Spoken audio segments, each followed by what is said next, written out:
انہوں نے یہ سوال پوچھا کہ اب وہ تو آپ اکاؤنٹیبلٹی آپ کر رہے تھے, 1 ارب ڈالر کا جو نقصان ہوا ہے ملک کا, اس کی اکاؤنٹیبلٹی کس کی ہونی چاہیے؟ کیا جسٹس افتخار چودھری کی اکاؤنٹیبلٹی ہونی چاہیے اس کے لیے, یا اس کے لیے بھی پیپلز پارٹی کے لوگوں کو آپ اکاؤنٹیبل بنائیں گے؟ جی نفیسہ صاحبہ, جیسے آپ نے ابھی بات کی وہی کہ جو پریشر ہے اور محسوس ہو رہا ہے پارٹیز پہ, نیب کی کارروائی ہے, ایف آئی اے کی, تو کیا پی پی پی نے یہ سوچا ہے یا کوئی پلاننگ کی ہے کہ اگر آپ کی سینئر لیڈرشپ کی گرفتاریاں ہوئیں ان کی, تو آپ کا لاہ عمل کیا ہوگا؟ یہ کیا کوئی پارٹی کے انٹرنل ڈائیلاگ ہوا ہے اس ایشو پہ؟ اور یہ میں سوال اس لیے پوچھوں کیونکہ پی ایم ایل این کا جو ریاکشن ہمیں دیکھنے میں آ رہا ہے اس سے یہ لگ رہا ہے کہ جیسے اریسٹ کے بعد وہ پی ایم ایل این کی جو پارٹی ہے وہ ذرا ڈس رے میں ہے, تتر بتر ہو گئی ہے, کیونکہ آبویسلی سینئر لیڈرشپ بہت پریشر کے نیچے ہے. آپ لوگ بھی ایک سچویشن فیس کر رہے ہیں, تو کیا آپ نے سوچا ہے کہ آپ اس کو کیسے ڈیل کریں گے, سامنے کون آئے گا؟ دیکھیں, پیپلز پارٹی 3rd جنریشن میں ہے, سب سے وسیع اس کا تجربہ ہے, اور اس قسم کے کیسز انہوں نے پہلے بھی بھگتے ہیں, تو یہ کوئی پریشر والی تو بات ہی نہیں ہے. یہ روٹین میں زرداری صاحب کہہ رہے ہیں اگر میں کل اریسٹ ہو گیا تو یہ کوئی نئی خبر نہیں ہوگی. پیش ہو رہے ہیں, شہید بی بی بھی ایسے پیش ہوا کرتی تھی, چیئرمین بھی اپنی سٹرائیڈ میں لے رہے ہیں. اس وقت بات صرف یہ چل رہی ہے کہ سسٹم کو ہم اتھارٹیرینزم کی طرف لے جا رہے ہیں, اور کل کو ملک کی معیشت ہو, ملک میں جمہوری ڈھانچہ ہو, اس وقت تو کوشن ہم تھوڑا اس کو وزڈم کی طرف لے کے جا رہے ہیں. یقیناً آگے آپ کیسے روکیں گے اتھارٹیرینزم کی طرف جانے سے سسٹم کو؟ آپ کہتی ہیں ہم کوشن کر رہے ہیں پی ٹی آئی کو بھی, تو کس سے کوشن کر رہے ہیں؟ آپ کو لگتا ہے کہ جو ہے اس وقت جو بھی یہ کاروائیاں ہو رہی ہیں, جو بھی چیزیں چل رہی ہیں اس وقت, جس کا ذکر ابھی آپ نے کیا کہ گھیرا تنگ ہو رہا ہے سول سوسائٹی اور اس کی, تو آپ کا مطلب یہ ہے کہ کچھ اور ایسی قوتیں ہیں جو کہ اس طرف لے کے جا رہی ہیں؟ یا اگر پی ٹی آئی ہی کر رہی ہے تو کیا صرف پارلیمنٹ میں یہ بات کرنے سے وہ رک جائے گی؟ نہیں, ہمارا یہ ایکسپیرینس ہے کہ جب تک پولیٹیکل پارٹیز کولیوسو نہ ہو یہ نہیں ہو سکتا. اس وقت پی ٹی آئی جو ہے وہ یہ ناچ, بینڈ باجے, ناچ واچ, کرپشن, یہ وہ آرکیسٹرا ان کا بج رہا ہے, ڈھنڈورا ان کا بج رہا ہے. تو اس وقت, اور ماضی میں آپ نے دیکھا ہوگا کہ جب پیپلز پارٹی حکومت میں تھی تو یہی بات پی ایم ایل این کالے کوٹ پہن کر اور ڈیلی وہ کورٹ کی حاضریاں لگاتے تھے. Last time P M L N کے خلاف پی ٹی آئی بھی کورٹس کی رجوع کرتی تھی. تو آسٹینسبلی کیونکہ جو پولیٹیکل ریٹورک ہے بظاہر پی ٹی آئی ہے, اور پی ٹی آئی میں ایک تضاد ہے. ایک طرف کہتے ہیں کہ ہم این آر او جو ہے ہماری حیثیت نہیں ہے, یہ انڈیپینڈنٹ ادارے ہیں, اور دوسری طرف آج جو یہ مراد سعید نے جو تقریر کی وہ تو این آر او کی بات ہو رہی ہیں. نفیسہ, جو آپ نے خود ہی ذکر کیا کہ یہ باتیں جو ہو رہی ہیں آج بھی نہیں, پہلے بھی اسی طرح سے ہوتا رہا. جیسے آپ نے راجہ اشرف صاحب کی مثال دی, اور راجہ اشرف صاحب تقریر میں بھی اس چیز کا ذکر کیا کہ یہ جو مقدمات تھے ان پہ, یا جو ہے اس کے جو کارروائی بھی تھی, اس میں تو خود پی ایم ایل این ایک لحاظ سے فریق بن کے آئی تھی اس میں.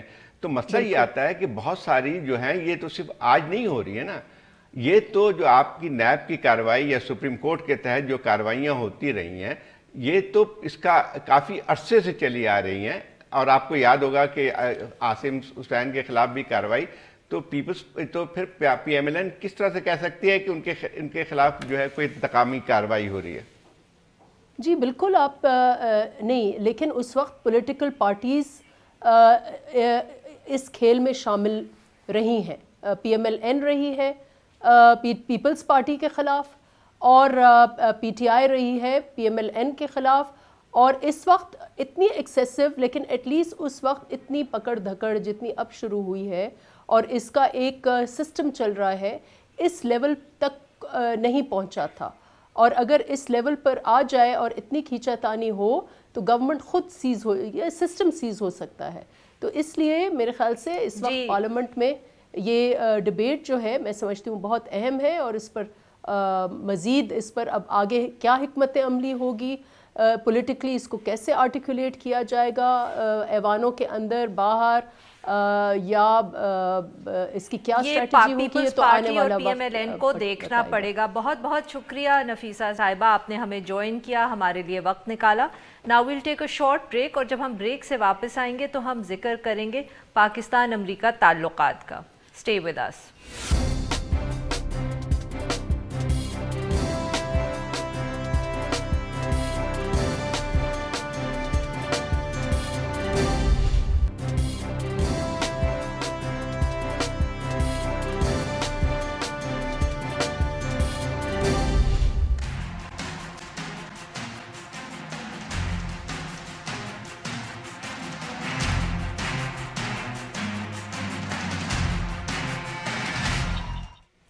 Welcome back. اب ہم بات کریں گے پاکستان امریکہ ریلیشن شپ کی. امریکن اسٹیٹ ڈپارٹمنٹ نے اناؤنس کر دیا ہے کہ پاکستان کو مذہبی آزادی نہ دینے کے الزام پر بلیک لسٹ کیا جا رہا ہے. اسی وقت ساتھ میں ہی انہوں نے یہ بھی اناؤنس کر دیا کہ وہ پاکستان کو کسی بھی قسم کی سینکشن سے ایگزیمپشن دے رہے ہیں. مگر آبویسلی ہیڈ لائنز تو اس خبر کی بن گئی, اور ہمارے وزارت خارجہ دفتر خارجہ نے اس پہ ایک بہت سیریس رد عمل بھی دیا ہے. اس ایشو پہ بات کرنے کے لیے اب ہمارے ساتھ موجود ہیں پروفیسر عادل نجم, جو بوسٹن یونیورسٹی میں پڑھاتے ہیں. ویلکم ٹو دا شو عادل صاحب.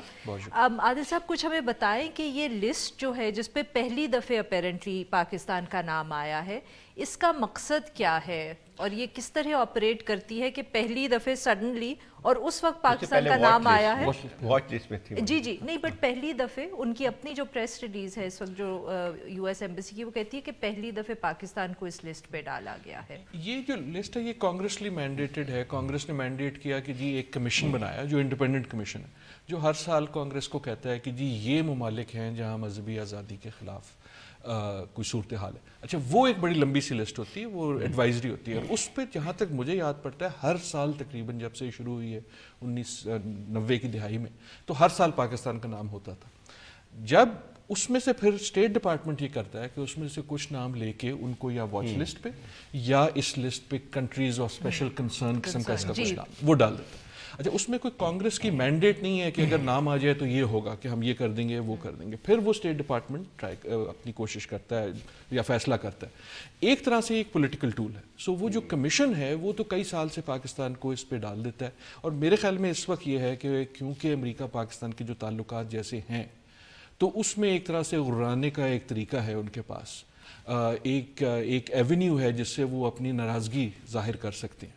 اور میرا اپنا خیال یہ ہے کہ اس وقت پاکستان اور امریکہ کے جو تعلقات ہیں ان کی صورتحال یہ ہے کہ پاکستان کے پاس امریکہ کو دینے کے لیے کچھ نہیں بچا اور امریکہ کے پاس پاکستان سے لینے کے لیے کچھ نہیں بچا, لیوریج نہیں ہے. تو وہ ایک طرح سے نئی لیوریج بنا. لیکن اس میں وہی بات آتی جیسے آپ کہہ رہے ہیں کہ کانگریس کی جو کمیٹی ہے وہ تو اپنے فیکٹس کی بنیاد پہ جو بھی ان کی ریکمنڈیشنس ہوتی ہیں یا جو بھی اسٹڈی ہوتی ہے, تو یہی ہوا کہ پھر اس کے بعد کانگریس جب اس کے پاس اسٹیٹ ڈپارٹمنٹ کے پاس آتی ہے تو پھر ان کے پاس ایک ویپن کے طور پہ استعمال کرتے ہیں. جیسے اس کا ابھی آج پاکستان کی مثال ہے. ٹھیک ہے, پاکستان میں بہت اچھے حالات تو ویسے نہیں رہے ہیں, یہ تو پہلے بھی فیکٹ بھی ہے, ہمیں خود بھی پتہ ہے, جو ہم لوگ یہاں بھی کرٹیسائز کرتے ہیں. لیکن اس کو پھر یہ جو اور جو سگنیفیکنٹ بات ہوئی کہ اس وقت یعنی اسٹیٹ ڈپارٹمنٹ نے یہ فوراً کہہ دیا کہ اس پہ ہم کوئی کارروائی نہیں کرنے جا رہے. یہ ایک سیاسی مسئلہ ہے. میرا بھی یہ خیال ہے کہ یہ کوئی اچھی اتنی خبر نہیں ہے. ان اے وے انہوں نے بیسٹ آف بوتھ ورلڈز رکھ لیا. یہ بھی کہہ دیا کہ یہ ہمارے پاس تھریٹ ہے اور یہ بھی کہہ دیا اچھا ہم تھوڑا سا بچا لیتے ہیں اور دیکھ لیں گے اگر ہم نے اس کو اور ٹائٹ کرنا ہو. مجھے کئی بار لگتا ہے کہ پاکستان امریکہ کا ریلیشن شپ جو ہے پنجابی مووی کی طرح ہے. اس میں جھگڑا 4 منٹ کا ہوتا ہے لیکن بڑکیں 40 منٹ کی ہوتی ہیں. میرے خیال وہی ہے. تو یہ بڑکوں والی سٹیج ہے. تو یہ بڑکوں والی سٹیج ہے, آپ کا کیا خیال ہے کہ آئی مین دین کہ یہ اس سے آگے بھی جائے گی یا یہ بات یہیں رہے گی؟ Because as I said again coming back to that کہ ایک دن لگتا ہے کہ وہ بڑک مار رہے ہیں, دوسرے دن لگتا ہے کہ وہ کوئی تعلقات ٹھیک کرنے کے موڈ میں ہے. سو وہ موڈ سوئنگز بھی ساتھ ساتھ چل رہے ہیں پنجابی فلم کو چھوڑ کے. There are lot of mood swings کہ وہ ایک ٹویٹ آتی ہے, اس کے بعد ایک جنرل کا اچھا بیان آتا ہے, پھر وہ وزٹ کے لیے بھی پہنچ جاتے ہیں. ٹرمپ صاحب کا کہ پنجابی فلم میں گانا بھی ہونا ہوتا ہے جو ڈانس سیکوینس میں ہوتا ہے, بٹ وہ بڑکے مارنے والے ناچتے نہیں ہیں وہ. لیکن ایک سیریس ہے. دیکھیں اگر یہ کسی اور وقت پہ ہوتا تو مجھے شاید کم تشویش ہوتی کیونکہ یہ اس میں اتنے دانت زیادہ نہیں ہے اس میں کچھ. لیکن اصلی جو دانت ہیں بڑک کے پیچھے وہ ہے FATF جی. اور FATF میں فرق نہیں پڑتا کہ وہ ہم پہ سینکشن لگائیں یا نہ لگائیں, وہ تو صرف یہ فرق پڑتا ہے کہ وہاں جب کانورسیشن ہوگی تو کہیں گے جی ایک اور چیک باکس یہ ہو گیا کہ پاکستان جو ہے اس کو امریکہ نے کہہ دیا کہ تمہاری ریلیجس گراؤنڈز پہ, رائٹ. تو وہ کیونکہ اس سے کنیکٹ ہوتا ہے تو میرے خیال میں وہ ایک پریشر لیوریج ہے. جیسے کہ ہم پہلے بھی میں گزارش کر رہا تھا کہ امریکہ از لوکنگ فار لیوریج. یہ ٹرمپ صاحب کو میرے خیال میں شاید خیال نہیں تھا پہلے کہ یہ جب آپ ایڈ دیتے ہیں یا دوسری لیوریج رکھتے ہیں تو اس کا ایک فائدہ یہ ہوتا ہے کہ you have some control, you have some influence.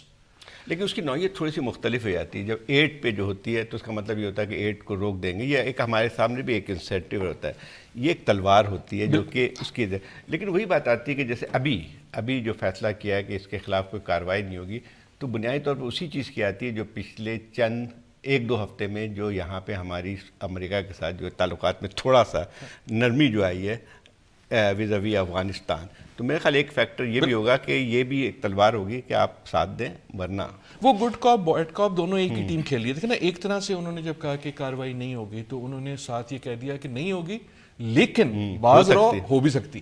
But what are the kind of sanctions جو وہ اس کے نیچے لگا سکتے ہیں؟ Then it is up to the Secretary of State. اس میں جو اتھارٹی ہے وہ Secretary of State کی ہے. Secretary of State جو ہے وہ ٹریڈ سینکشن, اور ٹریڈ سینکشن بہت بلنٹ انسٹرومنٹ. کیونکہ دیکھیں ملٹری ایڈ تو وہ بند کر چکے ہیں, ملٹری ایڈ ٹریننگز بھی بند کر چکے ہیں. ہاں سویلین ایڈ رہ گئی بٹ وہ بہت کم ہے.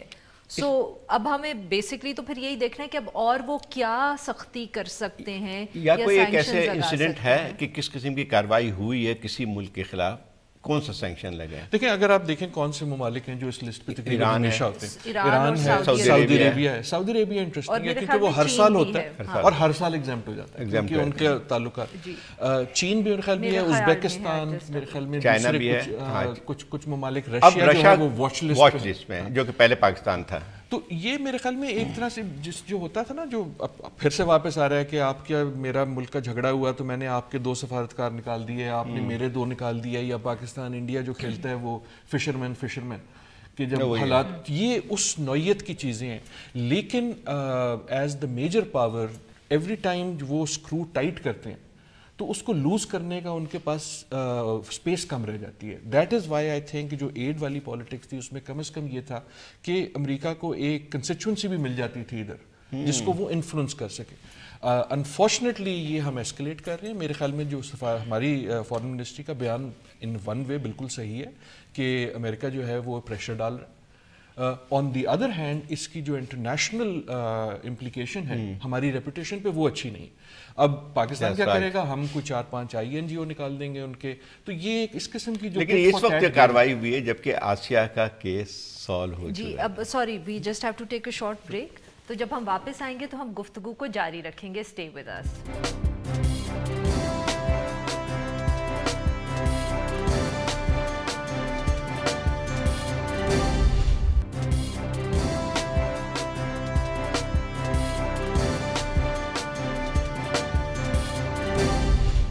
Welcome back. ہم گفتگو کر رہے ہیں پروفیسر عادل نجم سے, جو ابھی امریکہ نے ہمارے اوپر نئی پابندی لگائی ہے کہ ہمیں بلیک لسٹ میں ڈالا ہے ان ممالک کی جو مذہب کے نام پہ بہت زیادہ فریڈم نہیں دیتے.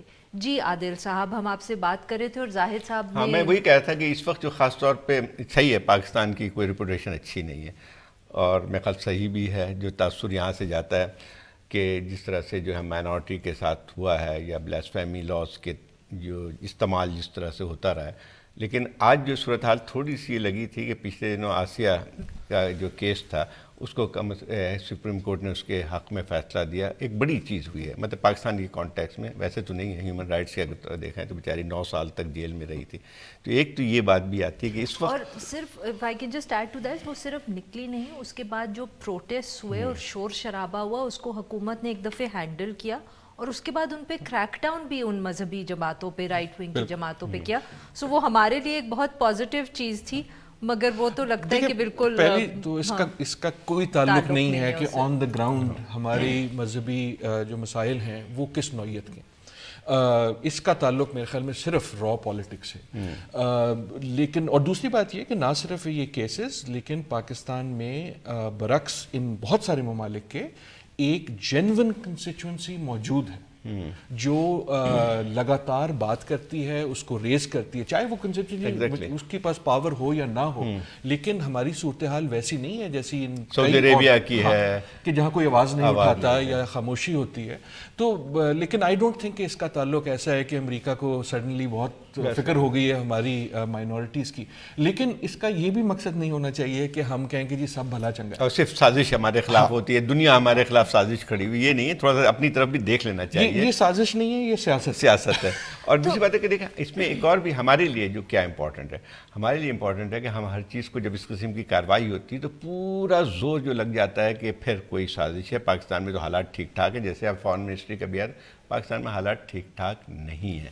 یہ بھی ہمیں سوچنا پڑے گا کہ اس پہ اس میں وہ نہیں ہونا چاہیے, کچھ یہاں بھی حالات تبدیل کرنے پڑیں گے. اگر آپ اس کو صرف را پالیٹکس کے پوائنٹ آف ویو سے دیکھیں تو دین پروفیسر صاحب بیک ٹو اسکوائر ون, وچ از کہ افغانستان کے اندر کیا ہو رہا ہے اور وہاں پاکستان کیا کر سکتا ہے یا کیا نہیں کر سکتا. سو ادھر then what are the kind of, ہم کیا کہہ سکتے ہیں کہ پاکستان کے سے کیا اس وقت ایکسپیکٹیشنز ہیں واشنگٹن کی, کیا ڈیلیور کریں گے تو یہ اس قسم کی تلواریں یا بڑکیں, جس کو آپ نے کہا کہ بڑکیں جو ہیں وہ بند ہو جائیں گی وائٹ ہاؤس سے. مسئلے پہ مجھ سے زیادہ جانتے ہیں. آئی تھنک اصلی سوال یہ ہے, جہاں I come back to what I said, Pakistan اس وقت کلیئر یہ نہیں ہے کہ پاکستان امریکہ کو دے کیا سکتا ہے, اور امریکہ جو ہے وہ نئی چیزیں ایجاد کر رہا ہے کہ ہم سے لے کیا سکتا ہے. تو ہم کئی بار جو کئی عرصے تک کہتے تھے کہ جی تم ہمیں کہتے ہو کہ افغانستان کا مسئلہ حل کر دو, ہم نہیں کر سکتے, تو ان اے وے وہ بھی بات جو ہے وہ مہنگی پڑ جاتی ہے. بیکاز پہلے جب ہم وعدے بعید کرتے تھے کہ جی ہم اس سے بات کرا دیں گے, ہم اس کو ٹیبل پہ لے آئیں گے, تو کم از کم آپ ایک کیرٹ لگاتے رہتے تھے. اس وقت یہ relationship I do think اپنی تاریخ میں is nearly at its worst, کیونکہ اس وقت اور پہلے میں شاید فرق یہ ہے, پہلے بھی کوئی اچھا نہیں تھا, لیکن ایک راستہ کھلا ہوتا تھا, ایک ونڈو کھلی نہیں. بٹ آئی ووڈ دین سے کہ سلالہ, I would remind you too of Salala. Even after Salala, دونوں ملکوں میں ایک کنسٹیچوئنسی تھی جو چاہتی تھی کہ حالات بہتر ہو جائیں. اس وقت کوئی پاور جیسے ہیلری کلنٹن معافی مانگنے کے تیار تھی, معافی مانگی. تو یہ جو کنسٹیچوئنسی امریکہ کے اندر کوئی نہیں ہے جو چاہتی ہے, دیکھیں نہ امریکہ میں ہے نہ یہاں. اس وقت دونوں جو ہے آپ کے دونوں جو ممالک ہیں وہ ایک طرح سے اگریسو موڈ کہہ لیں یا تھوڑے سے غصے میں ناراض ہیں, اینڈ وہ دوسرے کے لیے ویٹ کریں. سو ایک انٹرنل کنسٹیچوئنسی فارن پالیسی, لیکن اس میں تھوڑا سا اس میں یہ ہے کہ ایک چیز ہے ابھی بھی جس کو کہتے ہیں کہ divorce is not an option. اس کی وجہ یہ ہے کہ افغانستان میں جو صورتحال ہے, باوجود اس کے کہ ہم کیا دے سکتے ہیں وہ یہ کیا لے سکتے ہیں, لیکن جو چیز ابھی بھی جس کو کہتے ہیں جڑی رکھی ہوئی ہے نہ چاہتے ہوئے بھی, وہ ہے کہ افغانستان کا مسئلہ ایک ایسی چیز بن گئی ہے کہ شادی ہو گئی ہے لیکن بچہ ایک موجود ہے جس کی وجہ سے چھوڑ نہیں سکتے. اینڈ آئی ووڈ سے کہ آپ لوگ شاید یہ زیادتی تھوڑی سی اس طرح کریں کہ دیکھیں جو پینٹاگون سے میسیجز آ رہے ہیں نا, اس سے نہ صرف کہ وہ تھوڑے سے کنسیلیٹری ہیں, اگر مطلب کہ اگر صرف آپ موازنہ کریں وائٹ ہاؤس کی اسٹیٹمنٹ سے, اور دوسرا جس قسم کی بھی وہ بات کریں وہ بھی نہیں چاہتے کہ ایک دم ودرال ہو, جو شاید پاکستان کی بھی جو انٹرسٹ ہے وہ یہی ہے کہ ایک دم امیڈیٹلی یو ایس ودرال نہ ہو افغانستان سے, ہو جائے سیاسی. So you know military operation, military کے انٹرسٹ آپریشن. لیکن جب آپ زلمے خلیل زاد صاحب جو ہیں انچارج ہیں اس پالیسی کے, ان کے جو ویوز ہیں پاکستان کے بارے میں وہ نہ صرف واضح ہیں بلکہ وہ واضح کرتے رہتے ہیں. سو آئی ڈو تھنک کہ دیر از اے سچویشن. اور افغانستان کے سلسلے میں میری گزارش یہ ہوگی کہ افغانستان جو ہے وہ ایک طرح سے فٹ بال بن گیا اور پاکستان کو بھی نہیں بنانا چاہیے. آئی تھنک پاکستان کا اپنا انٹرسٹ ہے, افغانستان ہمارا, امریکہ رہے نہ رہے اس کا انٹرسٹ, پاکستان ہمارا کا نیبر رہے گا افغانستان.